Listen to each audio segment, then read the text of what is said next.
Hi, I am the first reporter of Group 3. So, we're going to talk about the equilibrium. One thing that would come up into our mind now in the word equilibrium, when we hear the word equilibrium, is the state of balance, which is right, man. But at this moment, we're talking in the domain of macroeconomics. So, it means the state of balance of economy. So, to elaborate, equilibrium is the level of output where the total demand for goods and services in an economy is equal to the total supply of goods and services. In other words, it's the point where the economy is in balance with no interest forces pushing it towards expansion or inflation of prices or contraction or deflation of prices. So why is it equilibrium is important? Now it is essential because it is a key indicator of overall state of an economy. When the economy operates at equilibrium, it suggests that resources are being used efficiently and that there's a balance between what's being produced and what's being demanded. Additionally, at equilibrium, resources are allocated relatively and as well as efficiently, as firms are producing goods and services in response to their demand.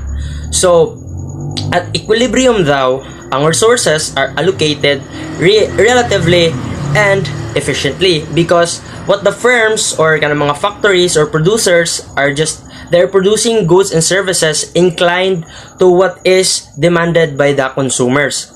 So equal na siya, guys, proportionate ra ang ilang giproduce nga supply to what is being demanded. Now, which helps to ensure that resources are used in the most productive way. The equilibrium level of output is often associated with stable price level. Kay, di ba, if kanang daghag supply, oversupply, na surplus, or mas kuwang siya, or deficit ang yang supply, di ba, maka-affect man na or maka-influence man na sa price level. So, it means, wala man natandog kay appropriate raman siya or adequate ra ang supply sa demanded, then stable ang iyang price level. When the economy is at equilibrium, there are generally no strong pressure for prices to rise. As I've said earlier, it is unlikely to have an inflation and to fall, the prices to fall or deflation, because the economy operates at equilibrium. This time, guys, I'll be discussing the factors affecting or that would affect the economic equilibrium. So, muna yung mga elements nga maka-apekto or maka-change sa economic equilibrium. So, it focuses or namely, these aspects are consumer spending, investments, government spending, and lastly, net exports. So, let's start with the consumer spending, which is often the largest part of aggregate demand. This refers to the total amount of households spent on goods and services. When consumers feel confident about their income and their future of the economy, they tend to spend more. This increase in spending causes the aggregate demand curve to shift to the right. So, kaning increase sa pag-spend daw, sa graph ba, mag-change niya sa aggregate demand curve sa mubalhin from left to right. Leading to a higher output and possibly higher prices. So, ang epekto daw niya is mutaas ang presyo, especially if the economy is already operating at full capacity. However, when consumers are worried about things like job security or inflation, they reduce their spending. So, if na daw inflation, of course, mas mubaba or mas trivial na ang imong spending. This leads to a leftward shift in the aggregate demand. So ganina, if increase or pataas ang imong spending, of course ang shift is pa right, then if magpaubos ang imong spending and ang shift mo pa left siya, lowering output and possibly causing deflation or even worse, recession. So next, we have investment. So, which includes spending by businesses on capital goods like machinery, technology, and infrastructure, as well as household investments in things like new house, Investment is highly influenced by interest rates and business confidence. When business are optimistic about future profits, they increase their investments, which pushes aggregate demand higher. This results in more economic activity and job creation. On the other hand, if a business are uncertain about the future, or if the interest rates rise, investment drops. So if mo taas ang interest, no, of course kanang ang investment mo gamay kay kinsa po'y ganahan mo invest into something nga mas taas ang ilang interest rate. So very gamble kaya na siya. So if you are playing safe or kanang you are a good kanang entrepreneur, of course it's very unlikely or less na nimo nga pilion nga choice, no? And this causes a decline in aggregate demand, slowing down economic growth and reducing the equilibrium output. And the third one is the government spending. This refers to how much the government spends on public services like infrastructure, healthcare, and education. When the government increases its spending, it injects money into the economy. Because kanang if mugasto daw ang kanang government, no, o sa ilang spending, if i-increase nila, it gives back or mubalik ka na sa komunidad. So mas better ang cash flow, no, boosting aggregate demand. So ang total nga demand daw mas mutaas pa. This shift to the right and the demand curve leads to a higher output and employment. So the fruition daw atong sa pagtaas o government spending, no, is ang curve moadto sa kanang right, no, para ganina sa akong giingon. So it means it indicates nga ang output are better and then daghan pod og job opportunity or employment, no. Government often use this strategy during economic downturns to stimulate growth. So kani daw nga strategy or techniques are used when the economic is kanang sa ubos bitaw or kanang nagkalisod sila downturns. So kanang para mas ma-mitigate or ma-combat niya ang kanang kakulang sa ekonomiya. However, if the government decides to cut back on spending or what we call austerity measures, aggregate demand decreases. So if kanang mo step back daw ang government spending or kanang ilang i-cut back, mas mo decrease ang aggregate demand. Okay, if kanang mo saka ang government spending, then mo high ang kanang aggregate demand.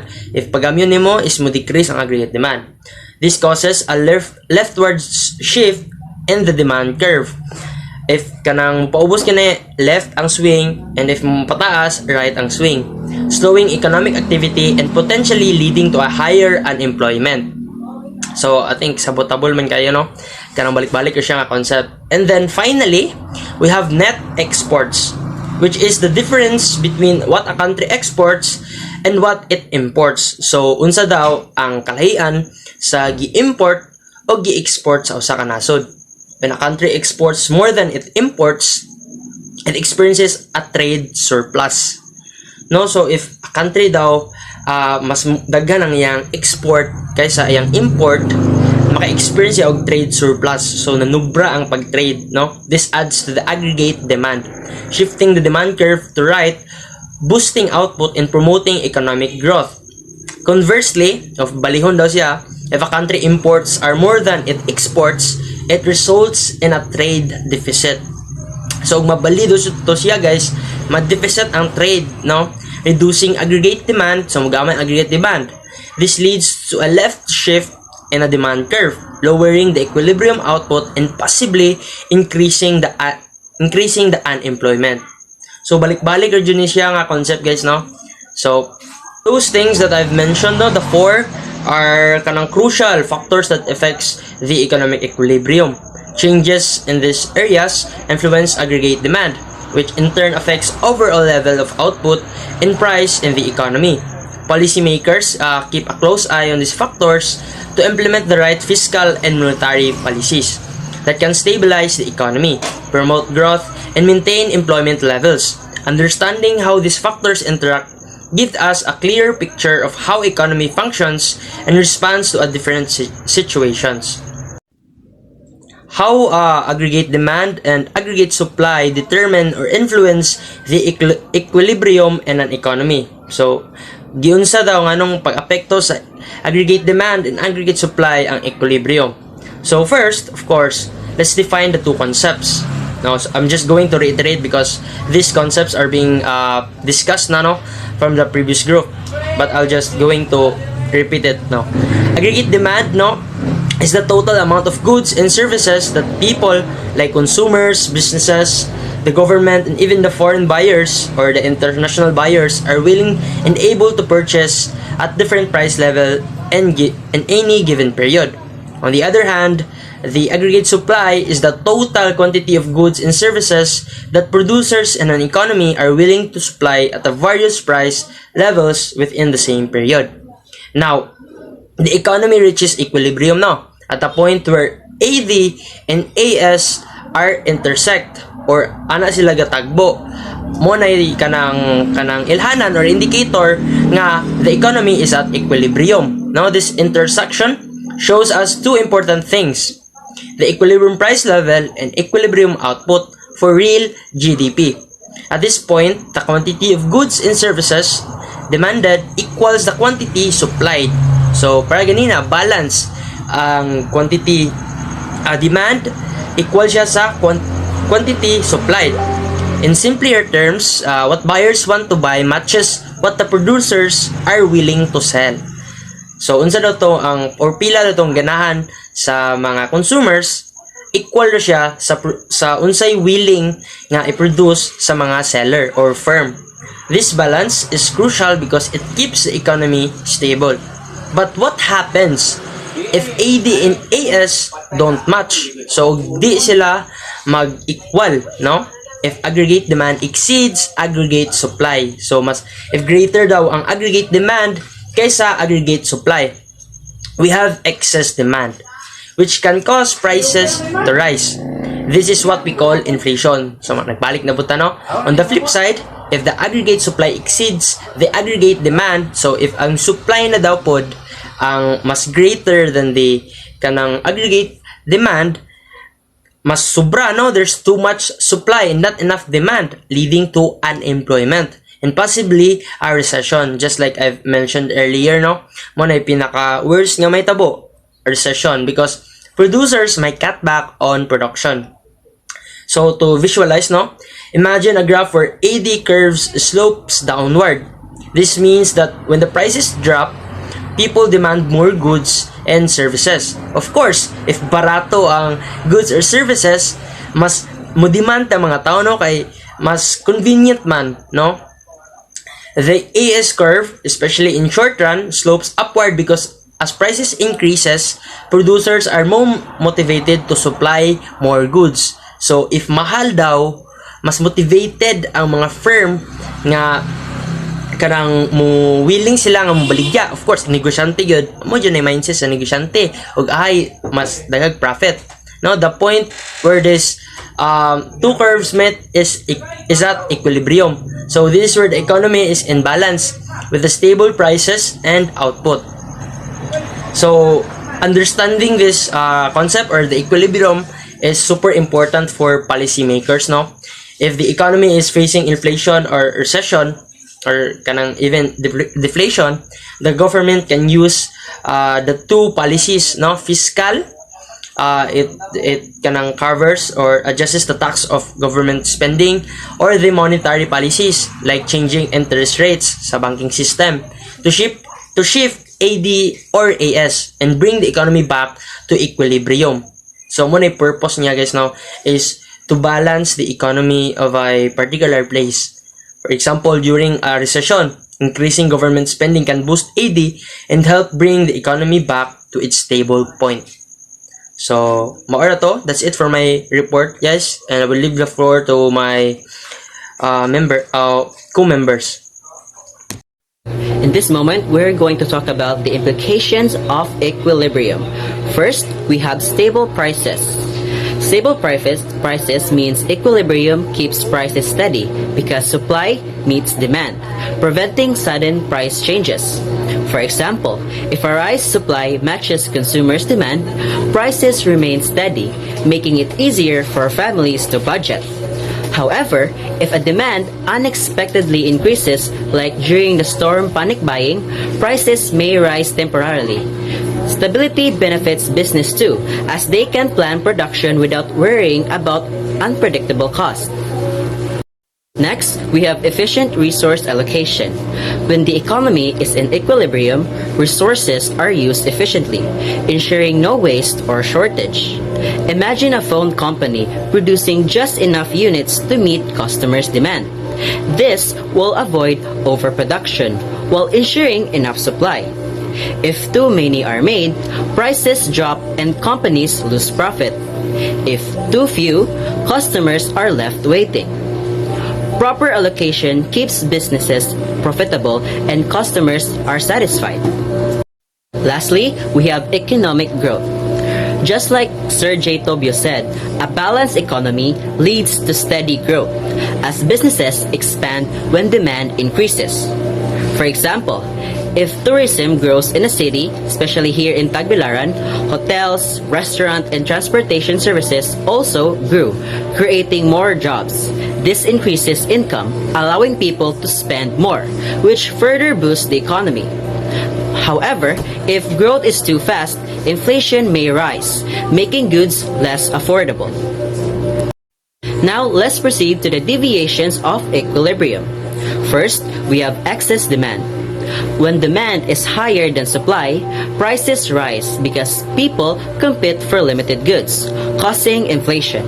For example, during Christmas, high demand for ham and gift rises prices. If business can't produce more quickly, the price continues to climb, making items less affordable. This can reduce purchasing power and increase the cost of living. We have excess supply. When supply is greater than demand, prices fall because sellers compete to attract buyers, leading to deflation.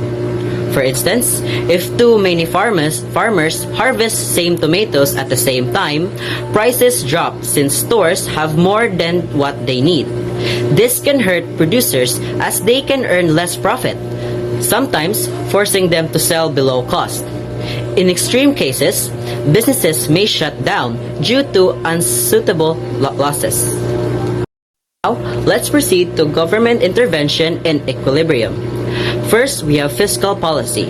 The government changes its spending and taxes to help the economy. For example, if many people lost jobs, the government can build more roads and schools to create work. This helps people to earn money and spend more, making businesses grow again and restoring the equilibrium. Next, we have monetary policy. The central bank controls interest rates and money supply to influence spending. If prices of goods are too high, the bank makes borrowing money harder, so people spend less. But if businesses are struggling, the bank makes loans cheaper, so people and companies borrow and spend more. Now, let's proceed to long run versus short run equilibrium, and I'm gonna do my best to explain this concept as simple as possible. First, we have short run. In the short run, at least one factor of production, such as land, labor, or capital, is fixed, meaning businesses can't easily expand or adjust everything.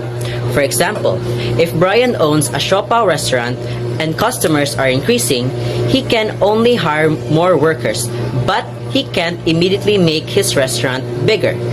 This means businesses can't respond to changes, but only to a certain extent. However, in the long run, all factors of production are variable, meaning businesses can fully adjust to changes. For example, in Brian's Siopaw restaurant, he can make his restaurant bigger, buy more materials, and hire more workers to meet demand. In this period, businesses have the flexibility to grow or shrink based on market conditions. To sum up everything in our report, the equilibrium level of output happens when total supply and total demand are balanced, meaning there is no pressure for prices to rise or fall. If the demand is higher than supply, businesses produce more. But if supply is too high, they reduce the output to avoid losses.